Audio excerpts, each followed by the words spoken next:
100 কোটি টাকা জালিয়াতি চক্রের মূল পান্ডা সৈদুলের পর্দাফাশ করল জেলা পুলিশ সুপার। সাধারণ মানুষের অ্যাকাউন্ট ভাড়া করে জালিয়াতি চক্রের মূল কিংপিন সৈদুলকে 9 মাসের পর গ্রেপ্তার করে রিমান্ডে নিয়ে একাধিক তথ্যের হদিশ পেয়ে হতবাক হয় পুলিশ। ফাঁসিদেওয়া থানার পুলিশ সুপার সাংবাদিক সম্মেলন করে জানান, সাধারণ মানুষের নথি নিয়ে অ্যাকাউন্ট ভাড়া করে সেই নকল নথি দিয়ে সিম কার্ড তৈরি করত সৈদুল। ভাড়া অ্যাকাউন্ট প্রতারকদের দিয়ে 100 কোটি টাকা প্রতারণা করা হয়েছে। জালিয়াতি চক্রের তদন্ত করতে অতিরিক্ত পুলিশ সুপার ও এসডিপিওর নেতৃত্বে 5 সদস্যের এসআইটি গঠন করা হয়।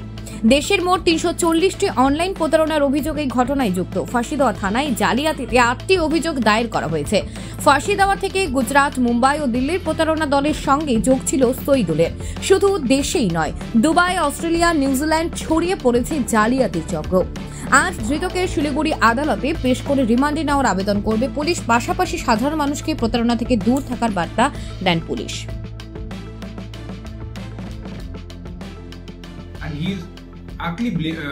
मतलब जो ইনোসেন্ট লোক মানুষ থাকেন তাদের এইভাবে জালিয়াতি করেছে কি এর মধ্যে আমাদের কাছে একটা কমপ্লেন্ট এসেছে রিসেন্টলি। কলকাতায় এক ভদ্র মহিলা আছেন, উনি এত সেন্টিমেন্টাল হয়ে গেছেন। আমাদের যখন আখবার মধ্যে এটা এরকম খবর চালাচ্ছে পত্রিকা বর্তমান, ও পড়ে উনি এখানে আমাদের কাছে অ্যাপ্রোচ করেছেন। উনি বলছেন ওনার কাছে অ্যারাউন্ড 1.5 বছর আগে একটা লোন অ্যাপ ইনস্টল করার জন্য কোনো প্রলোভন কেউ দিয়েছিল। উনি লোন অ্যাপ ইনস্টল করেছেন। লোন অ্যাপ ইনস্টল করার পরে উনি 3000 টাকা, মোটামুটি 1300 টাকা পেয়েছেন অ্যাকাউন্টে। 3000 টাকা অ্যাকাউন্টে পেয়েছেন নিজের অ্যাকাউন্টে। আফটার দ্যাট যে লোন অ্যাপ মধ্যে হয়, যখন আপনি অ্যাপ ইনস্টল করছেন তখন আপনার সবগুলো কন্ট্যাক্ট, সবগুলো ছবি যে আছে সবটা যে সাইবার যে ফ্রডস্টার আছে তাদের কাছে চলে যায়। আর তারপরে কি করেছে, এই ভদ্র মহিলাকে এত প্রতারিত করেছে, ওর ছবি যত চলে গেছে ওদের কাছে, ওর মর্ফ করে নিউড ছবি বানিয়েছে, মতলব বডি ডাবল করে মর্ফ করে, আর তাদের কন্ট্যাক্ট भी ছিল ওদের কাছে পাঠিয়েছে আর হ্যারাস করেছে। না দিলে আমি সোশ্যাল মিডিয়া ভাইরাল করে দেব, তোমার রিলেটিভ আত্মীয়দেরকে ভাইরাল করে দেব। अब একটা অল্প বয়সী মহিলা আর এই রকম যদি জালিয়াতির শিকার হয় তো দিস ইজ দুর্ভাগ্য ফর আওয়ার সমাজ। আর এই রকম লোক যদি করে থাকে এটা, তো আমাদের দরকার আছে কি ভালো করে অ্যাকশন নেওয়া এই রকম লোকের এগেনস্টে। কিন্তু ও ভদ্র মহিলা এত মতলব ব্রেভলি ফাইট করলেন। ইনিশিয়ালি ওনাকে এই রকমের ভাবে প্রতারণা করা হয়েছে, উনি নিজের জুয়েলারি, নিজের কোনো যে ইন্স্যুরেন্স থাকে, কোনো ইনভেস্টমেন্ট হয়, সবটা ভেঙে উনি অ্যারাউন্ড 13 লাখ টাকা এই রকমের ফ্রডস্টারদেরকে দিয়েছেন। অ্যান্ড এই টাকা এই আমাদের মেন প্রাইম অ্যাকিউজ আসামি আছে ওদের প্রোভাইড করা অ্যাকাউন্ট মধ্যে ঢুকেছে।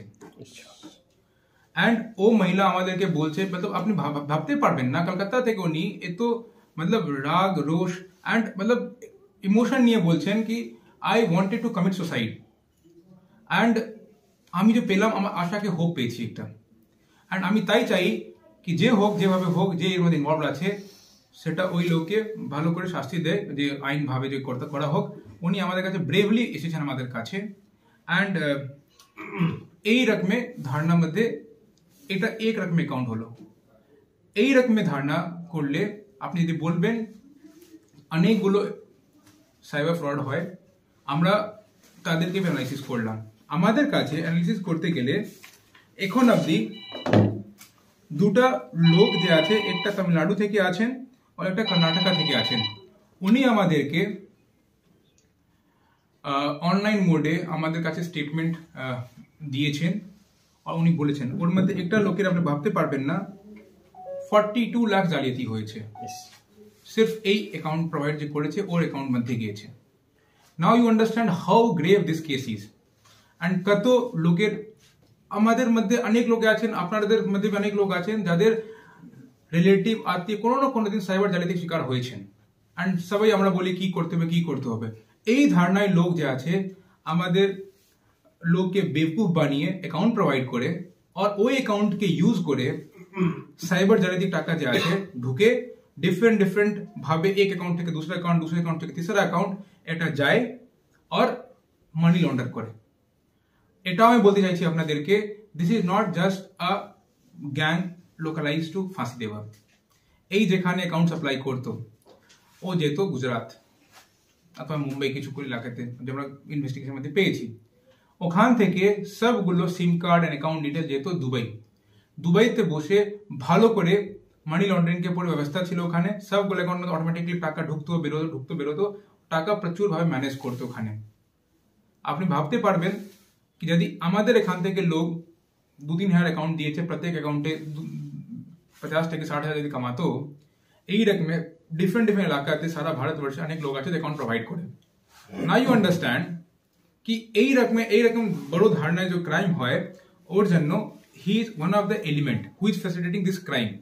তো আমাদের দায়িত্ব আছে কি ভালো করে কেসকে দেখা, আর এত গুরুত্বপূর্ণ কেস হয়ে গেছে, এত বড় কেস হয়ে গেছে কি এর জন্য আমরা একা ইনভেস্টিগেশন করতে পারতাম না, একটা আয়োগ। তার জন্য আমরা এসআইটি গঠিত করেছি under supervision of the additional SP and SDPO.